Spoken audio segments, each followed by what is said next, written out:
চলুন এবার একটু খড়গপুরের দিকে নজর রাখি, কারণ খড়গপুরে পাড়ায় সমাধান ক্যাম্পে ব্যাপক বিক্ষোভ আর সেই ছবি ভাইরাল হয়েছে। কি ঘটেছিল সেখানে? এলাকাবাসীরা তাদের সমস্যার কথা জানাতে গেছিলেন, আর সেখানে যখন রাস্তার সমস্যার কথা বলা হলো তখনই বাকবিতণ্ডা শুরু হয়ে যায়। এলাকাবাসীর দাবি শুনে অগ্নি শর্মা তৃণমূলের পঞ্চায়েত সদস্যরা রেগে ক্যাম্প থেকে বেরিয়ে যেতে নির্দেশ দেওয়া হয় স্থানীয়দের। গোকুলপুর এলাকার ক্যাম্পে নিজেদের এলাকার রাস্তার সমস্যার কথা তুলে ধরেন এলাকার বাসিন্দারা, আর এতেই ক্ষোভে ফেটে পড়েন সেখানে তৃণমূলের সদস্যরা।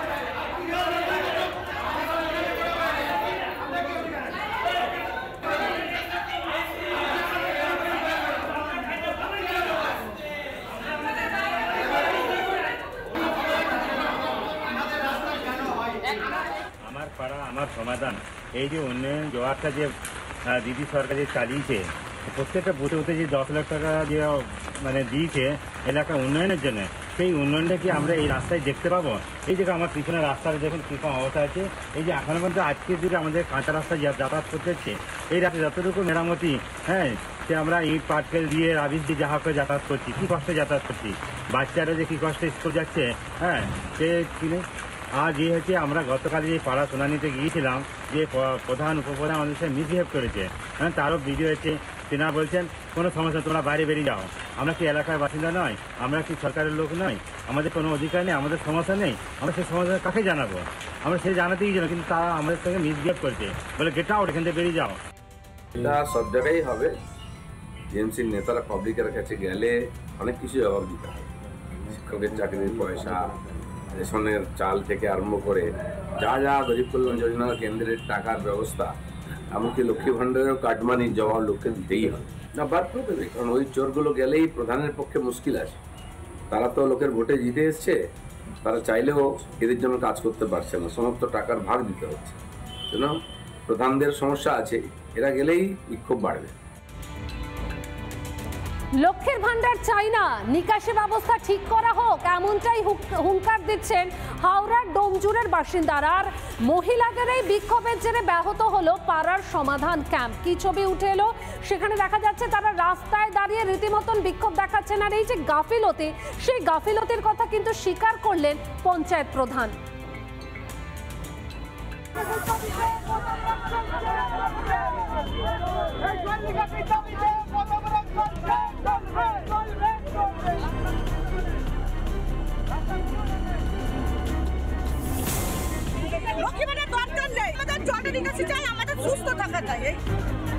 অবাক হচ্ছেন নাকি?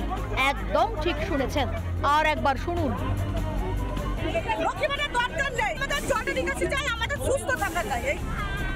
ইনি হাওড়া ডোমজুরের বাসিন্দা।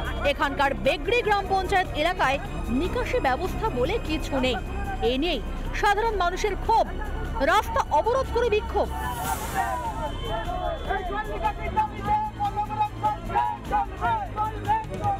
হাওড়ার বেগড়ি গ্রাম পঞ্চায়েত এলাকায় দীর্ঘদিন ধরে জমা জলের জন্য এলাকার মানুষজনেরা বিক্ষোভ, পাড়ায় সমাধান, সেখানে গিয়েও বিক্ষোভ দেখায় স্থানীয়রা।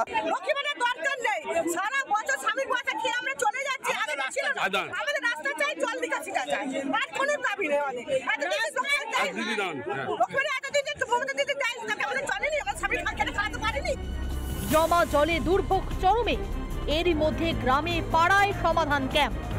স্থানীয়দের বিক্ষোভের জেরে সেই ক্যাম্পও বন্ধ হয়ে যায়।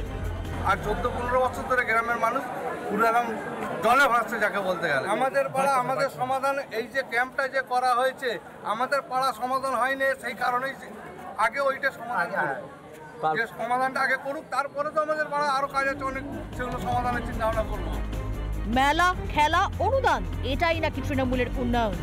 এভাবেই তো সরকার চলছে।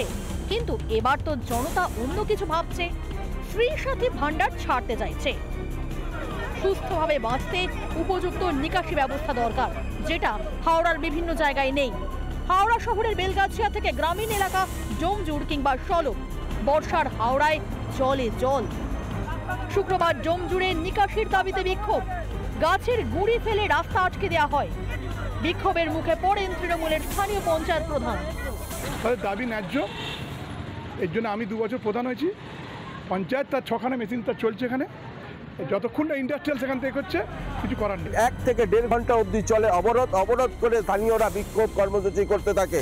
হাওড়া থেকে প্রসেনজিৎ অধিকারী রিপোর্ট, রিপাবলিক বাংলা।